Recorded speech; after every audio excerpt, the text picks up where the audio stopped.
The channel only mathematics. আজকে আমরা একটা নতুন চ্যাপ্টার নিয়ে ডিসকাশন করব। সেই নতুন চ্যাপ্টারটা হইল গিয়া গ্রেভিটেশন। এইচএস ফার্স্ট ইয়ারের চ্যাপ্টার এটা নতুন চ্যাপ্টার গ্রেভিটেশন। এই চ্যাপ্টারে আমরা অনেক কিছু নিয়ে গ্রেভিটেশন এন্ড গ্রেভিটি নিয়ে অনেক কিছু নিয়ে আলোচনা করব। আমাদের ফার্স্ট যেটা এই চ্যাপ্টারে ফার্স্ট ডিসকাশন এটা হলো গিয়া কোয়েশ্চন এইরকম ভাবে যে who was the pioneer in the field of planetary motion. Who was the pioneer in the field of planetary motion. Planetary মোশনের পায়োনিয়ার মানে পথ প্রদর্শক কে? প্ল্যানেটগুলা যে সূর্যের চারিদিকে ঘুরে এই সম্বন্ধে প্রথম আইডিয়াটা আমরা কে দিছিলাম? এই সম্বন্ধে আমি কইতে গেলে যে গল্পটা কইব, একজন ব্যক্তি আসলা, মানুষ একজন, তার নাম টাইকো ব্রেহে। তাই একজন স্কাই অবজারভার, আকাশ দেখতা। তার এবং তার অ্যাসিস্ট্যান্ট জন কেপলার, জার্মানির মানুষ জন কেপলার, এরা দুইজনে মিলিয়া, টাইকো ব্রেহে এবং তার অ্যাসিস্ট্যান্ট জন কেপলার, এই দুইজনে মিলিয়া 20 বছর ধরে 20 ইয়ার্স ধরে উইদাউট দ্য হেল্প অফ টেলিস্কোপের সাহায্য ছাড়া আকাশ অবজার্ভ করছে। 20 বছর ধরে আকাশ স্কাই অবজার্ভ করছে। সেই অবজারভেশন করার পরে অনেকগুলা ডাটা তারা পাইছে, ডাটাগুলা কালেক্ট করছে এই দুইজনে মিলে। পরবর্তী সময়ে সেই ডাটাগুলারে অ্যানালাইসিস করছে অ্যাসিস্ট্যান্ট যে আসলা জন কেপলার। সেই জন কেপলারের সেই ডাটাগুলারে অ্যানালাইসিস করিয়া 3টা ল দিয়া গেছে প্ল্যানেটরি মোশনের উপর। সেই ল নিয়ে আজকে আমরা আলোচনা করব। তাই যে প্রথম আজকে ডিসকাশনটা হইলো যে who was the pioneer in the field of planetary motion. তাই আমরা বলবো টাইকো ব্রেহে, একজন স্কাই অবজারভার, তার সঙ্গে আসতো তার অ্যাসিস্ট্যান্ট জন কেপলার। এরা দুইজনে মিলিয়ে প্রায় 20 বছর ধরিয়া without the help of telescope sky observe করছেন। স্কাই অবজার্ভ করে যেগুলা ডাটা কালেক্ট করছেন, পরবর্তীকালে জন কেপলারে সেই ডাটাগুলারে অ্যানালাইসিস করে 3টা ল দিছিল। সেই 3টা ল সম্বন্ধে এখন আমি ডিসকাস করতে যাই। সেকেন্ড কোয়েশ্চন যদি জিগায় যে write the laws of Kepler's laws of planetary motion, write the Kepler's laws of planetary motion, সেই সম্বন্ধে কেপলারে 3টা ল দিয়া গেছে। 3টা ল দিয়া গেছে প্ল্যানেটরি মোশনের উপরে। ফার্স্ট লটা হলো গিয়া যে আমরা জানতাম আগে যে সান থাকে মাঝখানে। আমরা কি জানতাম আগে? সান থাকে সেন্টারে আর তার চারিদিকে প্ল্যানেটগুলা সার্কুলার অরবিটে ঘুরে। প্ল্যানেটগুলা সার্কুলার অরবিটে সার্কুলেট। ইয়া কোশ্চেন কেপলার কোশ্চেনটা ভুল, এটা না। সান মাঝখানে থাকে আর প্ল্যানেটগুলা যে সার্কুলার অরবিটে ঘুরে, এই জিনিসটা ঠিক না, এই জিনিসটা ভুল। অ্যাকর্ডিং টু কেপলার, কেপলারের কথা মতে প্ল্যানেটগুলা ইলিপ্টিক্যাল অরবিটে ঘুরে। ইলিপ্টিক্যাল মানে ডিমের মতো একটা কক্ষপথে, ডিমের মতো একটা অরবিটে ঘুরে, ডিমের মতো একটা অরবিটে ঘুরে। সেই অরবিটের আমরা বলি ইলিপ্টিক্যাল অরবিট। সেই ইলিপ্টিক্যাল অরবিটের কোনো সেন্টার হয় না, দুইটা ফোকাস থাকে। এখানে একটা ফোকাস থাকে আর এখানে একটা ফোকাস থাকে। যে কোনো একটা ফোকাস মানে ইলিপ্টিক অরবিটের ফোকাসই সেন্টার ধরা হয়। এই যে সেই দুইটা ফোকাস, এখানে একটা ফোকাস থাকে, আমার আঙ্গুলটা দেখিও, এখানে একটা ফোকাস থাকে, এখানে একটা ফোকাস। যে কোনো একটা ফোকাসের মধ্যে থাকবো সান থাকবে যে কোনো একটা ফোকাসে, আর তার চারিদিকে ইলিপ্টিক অরবিটে ঘুরতে থাকে কে? প্ল্যানেটগুলো ইলিপ্টিক অরবিটে ঘুরতে থাকে। ওকে, এখন আরেকটা জিনিস কই দিই, এই ইলিপ্টিক্যাল অরবিট যে আছে, এখানে আমি একটা লম্বা লাইন আছে, দেখো একটা লম্বা লাইন যেটা এক্স অ্যাক্সিসের মতো গেছে। এটা লম্বা, এটা হয় মেজর অ্যাক্সিস। আর ওয়াই অ্যাক্সিসের মতো একটা অ্যাক্সিস ছোট করে যায়। এটা যেহেতু ইলিপ্টিক অরবিট ছোট হইব। যদি সার্কুলার হইতো এই অ্যাক্সিস আর এই অ্যাক্সিস দুটোটা সমান হইল না। তখন দেখো এই অ্যাক্সিসটা লম্বা, এটা হয় মেজর অ্যাক্সিস, আর এই অ্যাক্সিসটা বাকি, এটা হয় মাইনর অ্যাক্সিস। কেপলারের ফার্স্ট ল হইল গিয়া সান থাকে হইল গিয়া যে কোনো একটা ফোকাসের মধ্যে সান থাকবো, আর প্ল্যানেটগুলা ইলিপ্টিক অরবিটে ঘুরবে। ওকে, এটা গেল ফার্স্ট ল। সেকেন্ড লটা দেখো, সেকেন্ড ল, মনে করো প্ল্যানেট একটা আছে A1 পজিশন। এটা হইল গিয়া তার orbit, প্ল্যানেটের orbit, elliptical orbit. Planet আছে কোন পজিশনে? A1 পজিশনে। ধরো 50 ডেজ পরে প্ল্যানেটটা A1 পজিশন থেকে A2 পজিশনে গেল। A1 পজিশন থেকে কোন পজিশনে গেছে? A2 পজিশনে গেছে কে? প্ল্যানেট। কারণ প্ল্যানেট তো ঘুরে, তার সানরে ফোকাসে রাখিয়া প্ল্যানেট ঘুরে। প্ল্যানেট মনে করো এটা আর্থ মনে করো, আর্থ মানে পৃথিবী, A1 পজিশন থেকে A2 পজিশনে যাইতে কতদিন সময় লাগছে? 50 ডেজ। সিমিলারলি ঘুরিয়া ঘুরিয়া প্ল্যানেটটা ঘুরিয়া এখানে আইলো মনে করো, এই জায়গাতে আইছে প্ল্যানেট B1 পজিশন। B1 থেকে B2 তে আইতে কতদিন লাগে? 50 ডেজ। দেখো স্যার, A1 পজিশন থেকে A2 পজিশনে যাইতে 50 ডেজ লাগছে, আর B1 থেকে B2 পজিশনে আইতে 50 ডেজ লাগছে, মানে সমান সময় লাগছে। A1 থেকে A2 দেখতে যে সময় লাগছে, B1 থেকে B2 দেখতে সমান সময় লাগছে। কিন্তু আরেকটা জিনিস খেয়াল করো, A1 থেকে A2 থেকে ডিসটেন্সটা কম আসতো, ডিসটেন্সটা কম, এখানে ডিসটেন্সটা কম, আর B1 থেকে B2 থেকে ডিসটেন্সটা বেশি। কিন্তু A1 থেকে A2 যে ডিসটেন্স, কম ডিসটেন্স যাইতে 50 দিন লাগছে, আর B1 থেকে B2 যাইতে কতদিন লাগছে? 50 দিন। বেশি ডিসটেন্স যাইতে 50 দিন লাগছে। এখান থেকে একটা লো টাইম কোয়েশ্চেন ক্যাপটারে কোয়েশ্চেন, তখন আমরা যদি সান থেকে প্ল্যানেট পর্যন্ত একটা লাইন জয়েন করি, এটা কয় রেডিয়াস ভেক্টর, এটা কয় রেডিয়াস ভেক্টর। ঠিক আছে, সান থেকে প্ল্যানেট পর্যন্ত যে লাইন আমরা জয়েন করলাম, that line is called radius vector. এখন দেখো এই জায়গাটারে যদি আমি স্ট্রেট লাইন ধরি, এই জায়গাটারে এই যে কার্ভ যেটা আছে বা আর্ক যেটা আছে, এটা যদি আমি স্ট্রেট লাইন ধরি, এখানে একটা ট্রায়াঙ্গল হইছে, এখানে একটা ট্রায়াঙ্গল হইছে, এখানে কি হইছে? একটা ট্রায়াঙ্গল হইছে, ত্রিভুজ একটা হইছে। এই ত্রিভুজের একটা এরিয়া আছে, এই ত্রিভুজের এরিয়া আছে, কি আছে? এই ত্রিভুজের একটা এরিয়া আছে, আর এটাও রেডিয়াস ভেক্টর। সান থেকে প্ল্যানেট পর্যন্ত জয়েন করছে, এটাও একটা রেডিয়াস ভেক্টর, ওই লাইনটা একটা রেডিয়াস ভেক্টর, এটাও রেডিয়াস ভেক্টর। দেখো স্যার, এখানেও এই জায়গাটারে যদি আমি স্ট্রেট লাইন ধরি, এই আর্কটারে যদি আমি স্ট্রেট লাইন ধরি, এইখানেও একটা কিটা হইছে, একটা ট্রায়াঙ্গল হইছে, এখানে একটা কিটা হইছে, একটা ট্রায়াঙ্গল হইছে। সেই ট্রায়াঙ্গলেরও এরিয়া আছে, সেই ট্রায়াঙ্গলেরও একটা কিটা আছে, এই ট্রায়াঙ্গলটারও একটা এরিয়া আছে। তখন কেপলারের কথা মতো এই ট্রায়াঙ্গলের এরিয়া আর এই ট্রায়াঙ্গলের এরিয়া সমান, এই ট্রায়াঙ্গলের এরিয়া আর এই যে ট্রায়াঙ্গলের এরিয়া, এই দুটোটা এরিয়া সমান। মানে একটা প্ল্যানেটে যখন সানের চারিদিকে ঘুরে আর সান যখন ফোকাসে থাকে, তখন সমান সময়ে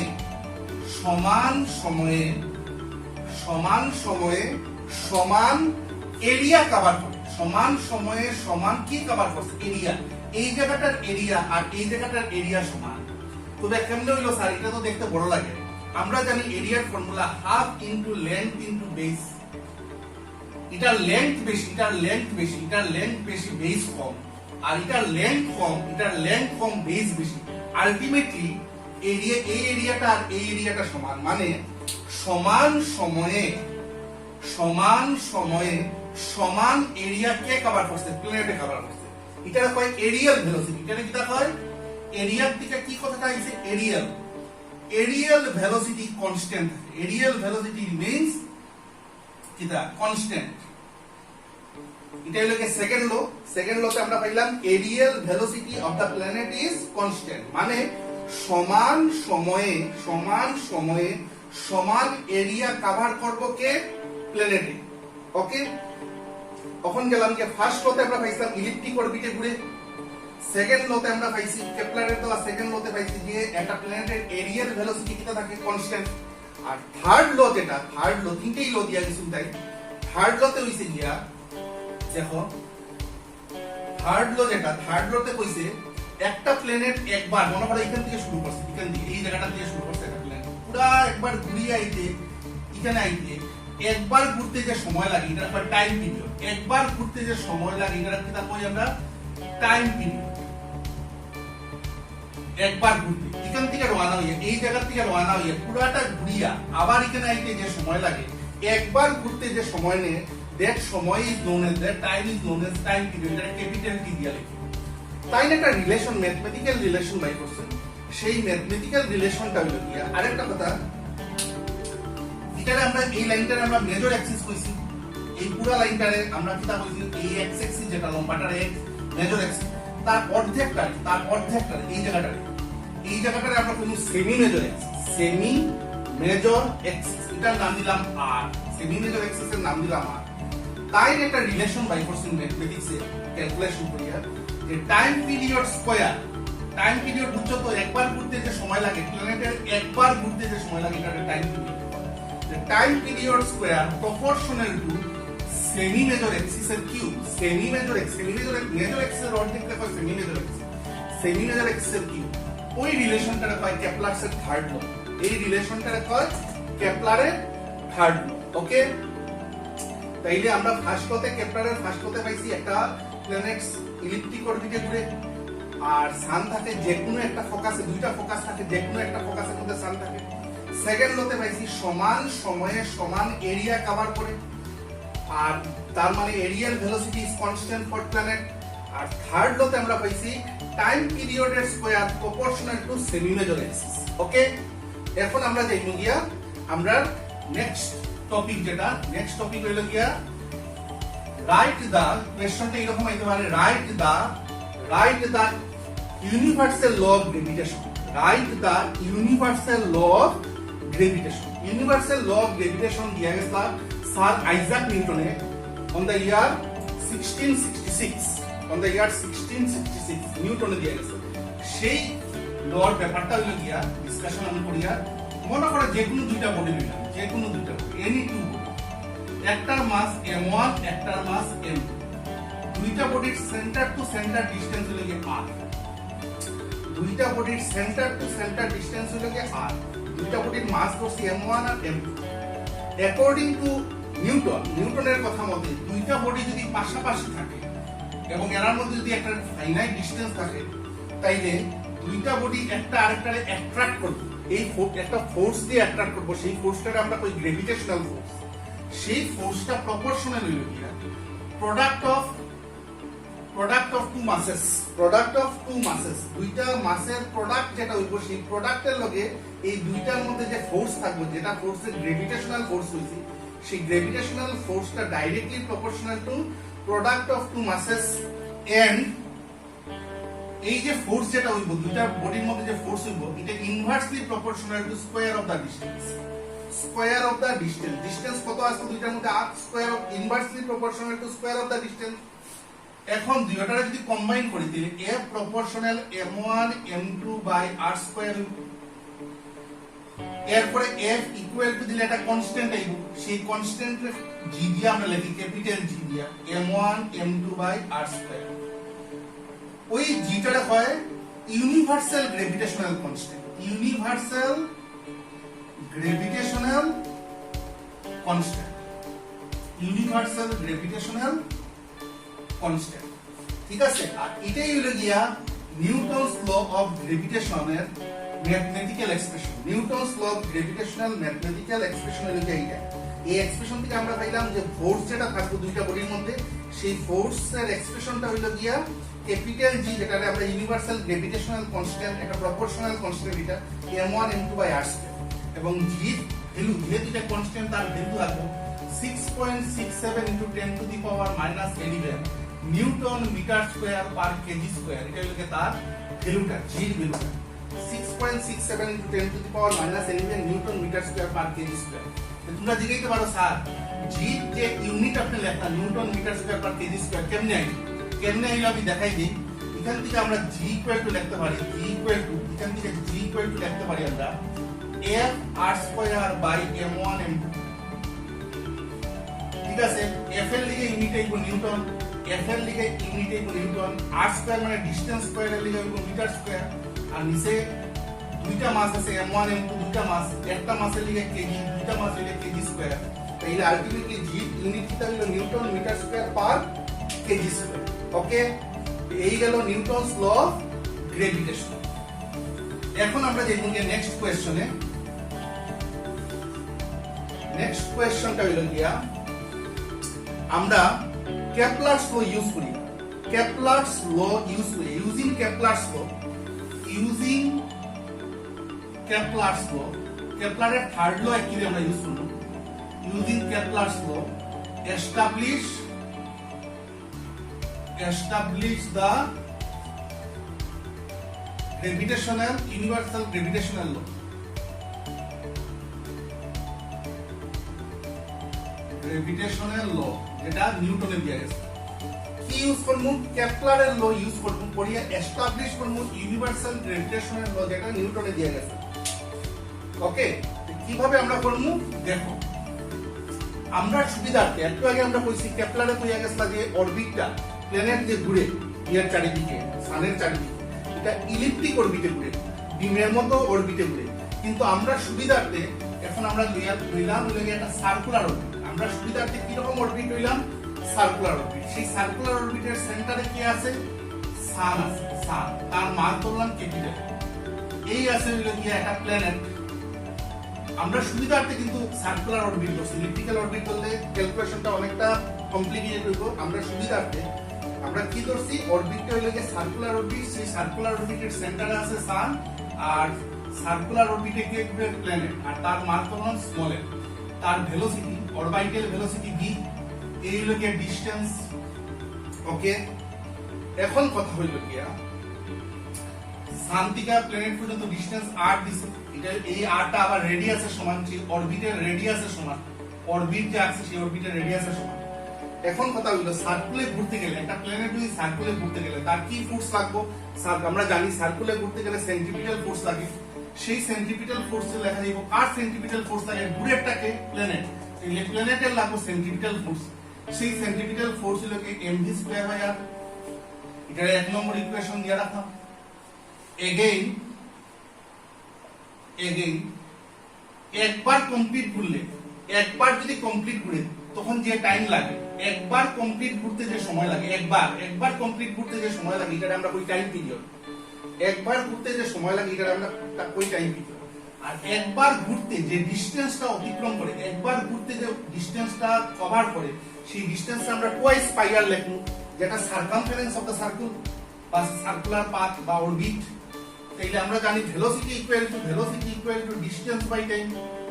ডিসটেন্স বাই টাইম, আমরা জানি velocity equal to distance by time for one complete revolution.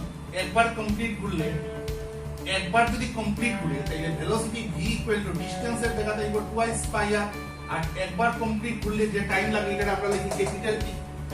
তার মানে এটা যদি দুই নম্বর ইকুয়েশন দেই, from equation 1 and 2 we get f equal to m by r, আর v স্কয়ার এর জায়গা কত লিখতে পারবো আমরা? twice pi r by t whole square। v এর জায়গাতে কি লিখলাম? twice pi r by t whole square।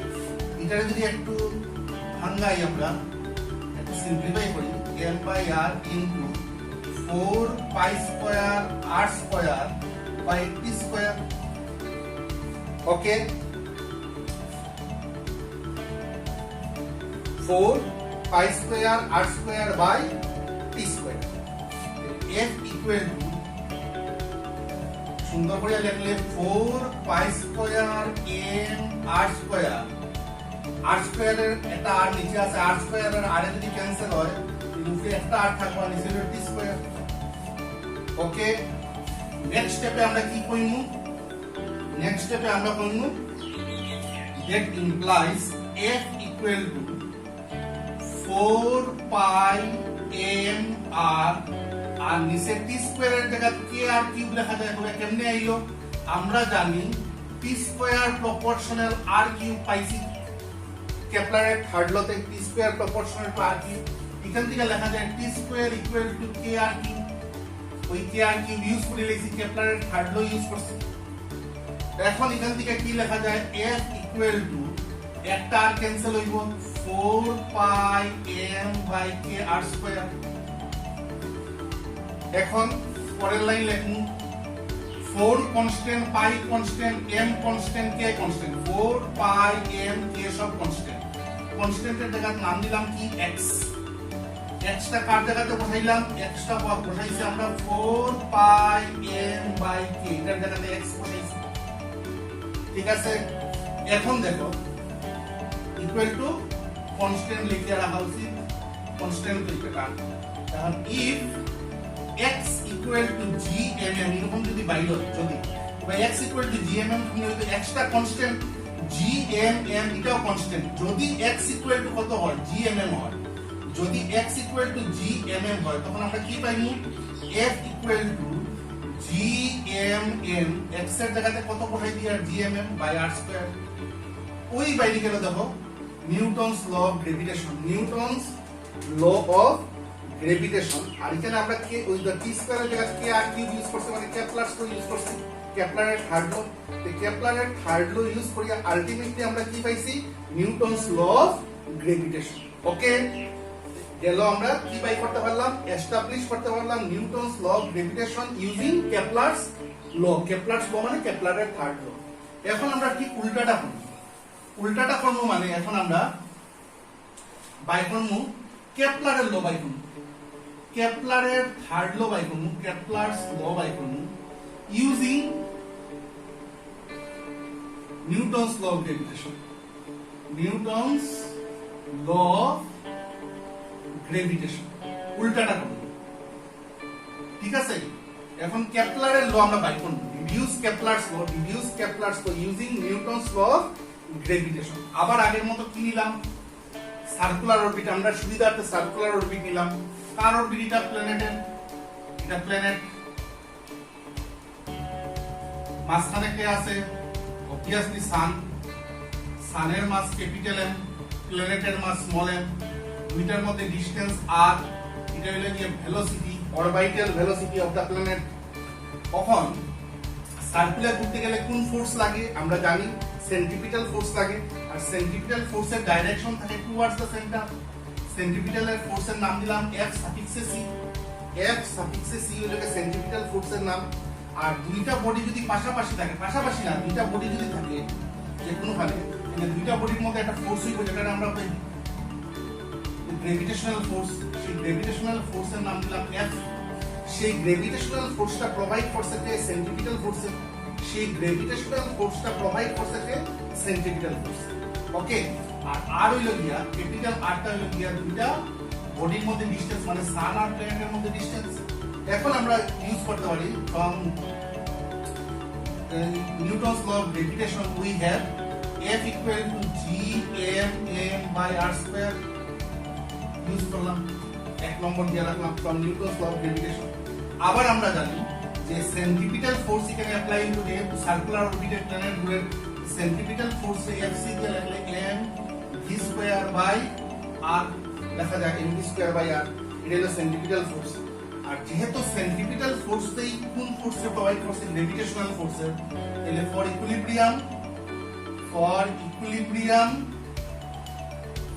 Equilibrium gravitational force equal to centripetal force, and gravitational force টাই প্রোভাইড করছে কে? centripetal force। তাহলে Gmm by r square equal to mv²/r। ঠিক আছে, এরপরে আমরা এটা সিম্পলিফাই করব। এখন দুই দিক থেকে কিটা ক্যান্সেল যাইব, mm যাইব গিয়া মনে হয়, আর r যাইব, একটা আর যাইব গিয়া। তাইলে Gm by r equal to v²। Gm by r equal to v²। আবার আমরা জানি একবার কমপ্লিট করলে, একবার একটু আগে আমরা পাইছি, একবার কমপ্লিট করলে v রে লেখা যায় মনে হয়, ভেলোসিটি রে এইভাবে লেখা যায় মনে হয়, একবার কমপ্লিট করলে twice pi r by t। এই v² এর জায়গায় twice pi r by t whole square লিখুন। ঠিক আছে, একবার কমপ্লিট করলে ভেলোসিটি রে লেখা যায় ডিসপ্লেসমেন্ট বাই টাইম। ডিসপ্লেসমেন্ট কত হয়? ডিসপ্লেসমেন্ট হলো টুয়াইস পাই r। আর একবার কমপ্লিট করলে টাইমটা আমরা কই টাইম পিরিয়ড, এখান থেকে লেখা যায় Gm by r equal to, ওদিকে লিখুন 4π² r² ওকে, এটা সুন্দর করিয়া লিখলে কি লেখা যায়? একটু সিম্পলিফাই করিয়া লিখলে t² equal to, t² কে ওদিকে নিয়ে আইলাম, ওদিকে 4π² r³ by Gm, 4π² r³ by Gm। এখন দেখো 4 constant, pi constant, g constant, m constant, 4 pi g m সব কনস্ট্যান্ট। এই কনস্ট্যান্টের জায়গাতে আমরা ইউজ করলাম x বালা, x বাদ দাও, k ইউজ করি, k। কার জায়গাতে k ইউজ করলাম? k টা কার জায়গাতে ইউজ করলাম? 4π² gm। এটার জায়গাতে k ইউজ করলাম, এটা k টা একটা কনস্ট্যান্ট, কারণ 4 পাই gm সব কনস্ট্যান্ট। আর হইলো r³ ও r³ দেখো। দেখো স্যার পাই নিলাম আমরা কেপলারের থার্ড ল। তাহলে কেপলারের থার্ড ল আমরা এস্টাবলিশ করলাম, কেপলারের থার্ড ল আমরা এস্টাবলিশ করলাম with the help of Newton's law of gravitation. Okay, এগুলা হলো পরীক্ষা লিগে খুবই ইম্পর্টেন্ট, পরীক্ষাতে আইতে পারে এগুলা। v square equal to k r cube মানে কেপলারের থার্ড ল আমরা ইউজ করছি using Newton's law of gravitation. এখন আমরা দেখব কি নেক্সট কোশ্চেনটা হলো কি গ্রেভিটি কারে হয়, হোয়াট ইজ গ্রেভিটি, কারে হয়, আর what is acceleration due to gravity, gravity কারে হয় আর what is acceleration due to gravity. এখন মনে করো এটা হলো কি আর্থ, বড় করে রাখলাম, এটা কিন্তু অরবিট না, এটা পুরাটা হলো কি আর্থ প্ল্যানেট, আর্থের মাস হলো ক্যাপিটাল, তার সারফেসের মধ্যে একটা বডি আছে, যে কোনো বডি সেই বডিটার মাস হলো গিয়া স্মল এম, এটা আর্থ। তখন তার সেন্টার হলো আর্থের সেন্টারকে ও দিলাম, বডি আর আর্থের সেন্টার টু সেন্টার ডিসটেন্স মাপতে লাগে, বডির সেন্টার আর আর্থের সেন্টারের মধ্যে ডিসটেন্স আর, যেটা হলো আর্থের রেডিয়াসের সমান, ওকে।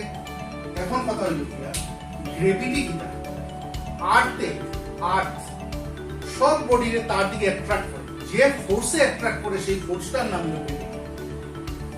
পৃথিবী সব বডিরে, তার কাছে থাকা সব বডিরে বা তার সারফেসে থাকা সব বডিরে তার দিকে, তার সেন্টারের দিকে, আর্থে তার সেন্টারের দিকে অ্যাট্রাক্ট করে সব বডি, আর যে ফোর্সে অ্যাট্রাক্ট করে that force is known age gravity.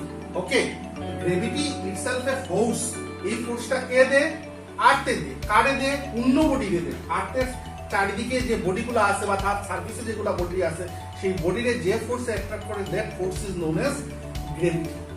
তাহলে গ্রেভিটি ইজ এ ফোর্স, আর যে কোনো ফোর্স থাকলে তার সঙ্গে কি থাকবে? একটা এক্সিলারেশন থাকবে। ফোর্স থাকলেই কি থাকবে? এক্সিলারেশন। আর গ্রেভিটির জন্য যে এক্সিলারেশন হয়, গ্রেভিটি ইজ এ ফোর্স, আর ফোর্স থাকলে এক্সিলারেশন হবে। কেমনে sir? F equal to ma আমরা পাইছি, ফোর্স থাকলে কি থাকবে? এক্সিলারেশন। তাহলে গ্রেভিটির লিগে যে এক্সিলারেশন হইব that acceleration is known as acceleration due to gravity. আর কোন দিকে অ্যাট্রাক্ট করে? Towards its centre. পৃথিবী যে অ্যাট্রাক্ট করে, কোন দিকে অ্যাট্রাক্ট করে? কারণ force is a vector quantity. কোন দিকে অ্যাট্রাক্ট করব? টুয়ার্ডস ইটস সেন্টার অ্যাট্রাক্ট করব। ওকে, এখন কথা হলো গিয়া এই এক্সিলারেশন মানে গ্রেভিটির জন্য যে এক্সিলারেশন হয়, যদি আমরা কই এক্সিলারেশন ডিউ টু গ্রেভিটি, তার এক্সপ্রেশনটা বাই করি। আমরা জানি F equal to mg, ma লিখলাম না mg লিখলাম, কারণ এক্সিলারেশন ডিউ টু গ্রেভিটি আমরা কোন সিম্বল দিয়ে লিখি? g দিয়ে লিখি, স্মল g। গ্রেভিটির লিগে যে এক্সিলারেশন হয় এটা a কই না, স্মল a কই না, এটা g কই। তাহলে F equal to mg লিখলাম। ওকে, আবার আমরা জানি দুইটা বডি পাশাপাশি থাকলে নিউটনস ল অফ গ্রেভিটেশন মতে g mm by r square লেখা যায়। নিউটনস ল অফ গ্রেভিটেশন থেকে এটা লেখা যায় g mm by r square. এখন দুইটার বাম দিকে f f আছে, তাইলে mg equal to g mm by r square লিখতে পারেন। mm ক্যালোরি দুই সেন্টিতে, তাইলে g এর এক্সপ্রেশন কত পাইলি আইলো? g capital M by r square. ওইটাই হইলো কি expression of acceleration due to gravity. এইটাই হইলো কি expression of acceleration due to gravity. দেখো জি এর এক্সপ্রেশনে স্মল m টা নাই, কিন্তু স্মল m নাই মানে বডির মাসটা নাই। বডির মাস আছে স্মল m টা কিন্তু এই এক্সপ্রেশনে নাই। তার মানে acceleration due to gravity is independent মানে does not depend upon the mass of the body. কার উপরে ডিপেন্ড করে? এক্সিলারেশন ডিউ টু গ্রেভিটি কার উপরে ডিপেন্ড করে? ইউনিভার্সাল গ্রেভিটেশনাল কনস্ট্যান্টের উপরে, মাস অফ দা প্ল্যানেট মানে মাস অফ দা আর্থ এর উপরে, আর distance between the body and the earth এটার উপরে ডিপেন্ড করে। কিন্তু কার উপরে ডিপেন্ড করে না? acceleration due to does not depend upon the mass of the body. ওকে, আজকে আমরা ডিসকাশন এতটুকু হইল। আমরা নেক্সট ডেতে এই চ্যাপ্টারের পরবর্তী যেগুলো জিনিস আছে সেইগুলো নিয়ে আমরা ডিসকাশন করব। ওকে, থ্যাংক ইউ।